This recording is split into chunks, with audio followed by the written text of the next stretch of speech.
John Bowl in 2009, that's Bowl, B-O-E-L, in 2009 reported that 75% of the homeless population in Louisville rented, owned a home, or they tried to stay with friends right before they became homeless. 75% of them had a job, tried to get a job, tried to stay somewhere else. Also, 25% of the homeless in Louisville have jobs, so 1 out of 4 of the homeless are working. And in 2009, homelessness has increased 63%. So homelessness is on the rise. In fact, Carl from Occupy Louisville said that there's 3 or 6 times the amount, or 7 times the amount of foreclosed homes, which is 3,500 foreclosed homes, which would put it up to about 21,000 homeless.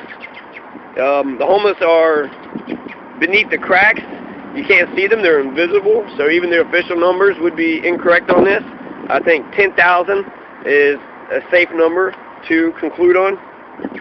So there's about 10,000 homeless in Louisville. And there's also 15,000 people on the Section 8 housing waiting list. 15,000. So you could consider those folks homeless. 15,000 people on the Section 8 housing waiting list. So there is not enough housing for those who need it. The Louisville Metro government, they lied when they reported to a 2009 hunger and homelessness survey by the U.S. Conference of Mayors. They reported that there were no tent cities in Louisville. David DuPont, the co-founder of Not Forgotten Ministries, a homeless advocacy group, said that tent cities are continuing to expand. There are many tent cities in Louisville. There's 2 of them down by the river. There's 3 of them by the river. And then you have, I've heard there's some farther deeper away from the river also, but the best thing for a tent city is to stay on the down low. So even though the one guy had threatened to kill me if I published any of this online, I didn't like to be threatened, but I understand his fear. In Paducah, Kentucky, the mayor there, right before Christmas time, give the homeless tent city 24 hours to vacate. He said, you got 24 hours or you got to go. One person objected, and that was it. And where those homeless went, I think some nice volunteers either adopted the homeless or they found other places to go. Unfortunately, I don't know actually what happened to them. They could have just starved and frozen to death out here. I'm not tracking them. I don't know, and I doubt anybody else is either. So Mayor Fisher, he'll take a strong stance. He'll make sure that we won't have any legalized fireworks. No fireworks that can go in the sky. Mayor Fisher is against any type of fireworks that go up in the sky to explode. But he's not against the poverty and the homelessness and the working class not making ends meet. He's for stopping us from having fun on our Independence Day, but not against poverty. First of all, here's the bad news. The bad news is everybody's going to get a pay cut. So we're thinking a pay cut. I can see maybe a few dollars. Wouldn't nobody else say nothing. I'm real curious now because I got high rent, I got a new car I'm buying and furniture and everything. I want to know how much of a pay cut we have to take. Is it going to be half? Half? I can live with half. Yeah, he said, no, it ain't going to be half. I said, well, what's it going to be? He said, basically it's going to be like you just starting to work here. I got to think when I first started working there as a chef, I was only making $8.15 an hour. So I got to go all the way back to $8.15 an hour and start all over again. Minimum wage is $70, $75, but he might have been able to take it all the way down. But I was making $33 an hour. Steve Virgin had reported on Fisherville, over on River Road by the Nugent Sand Company. There were several homeless folks who were ordered to vacate their camp by the Metro Parks. And Steve Virgin had reported that using the guise of law, they ordered them off the land in order to make room for the River Park Place, which is a 2007 Mayor Jacob Abramson initiative to build 2 16-story condo towers.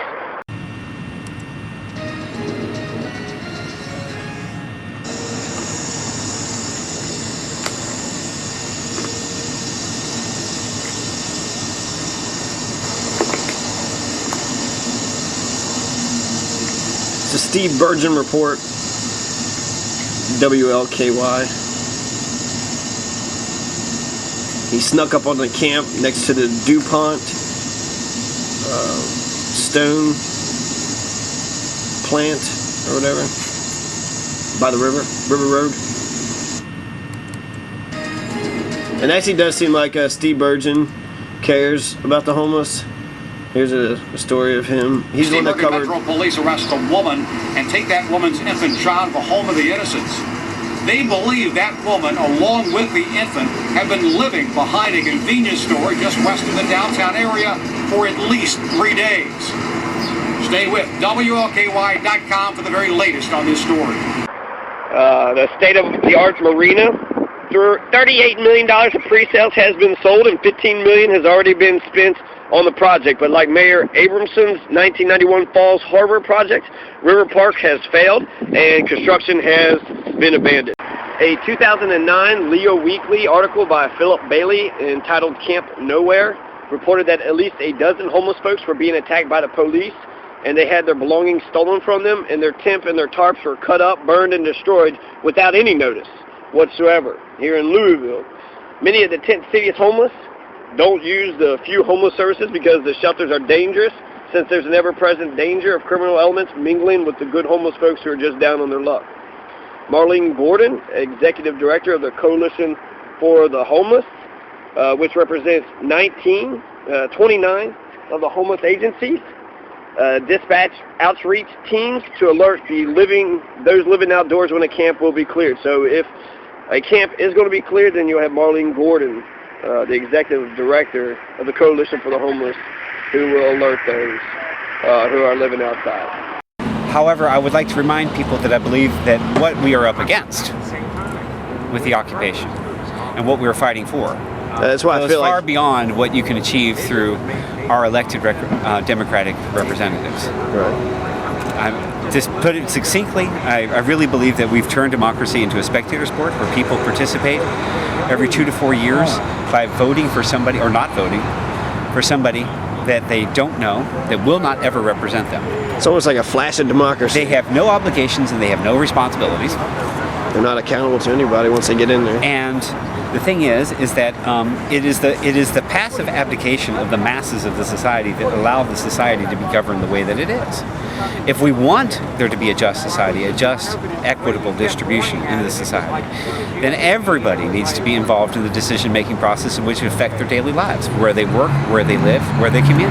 That's a true democracy. And that's what we're shooting for. Yeah. So there's plenty of homelessness here in Louisville, lots of poverty, lots of working poor, not many jobs, fewer opportunities, and fewer chances for survival. But come here to Opportunity City, Louisville, which was the Athens of the West. So come here to Louisville if you're looking for some homelessness or some poverty. I'm Jonathan Daniel Masters, just some guy talking to his fucking camera phone in the middle of the park by himself. Peace. Oh yeah, New Year's Eve. New Year's Eve 2011. Last motherfucking day. Oh yeah, it was Christmas. It was the lights light up Louisville was the reason that they said in the original permit that Occupy Louisville had to leave. So once again, the official forms of Christmas fucking up what Christmas in England used to be. Christmas. We need to have a carnival for Jesus. Have a massive carnival for Jesus Christ. Not just one day, 12 days. We're supposed to have 12 days of Christmas. It should be Christmas right now. There ain't nobody's here at this park. Okay. Alright. Louisville Gardens also has nothing going on here. So, another abandoned building that could be used to house the homeless and the needy.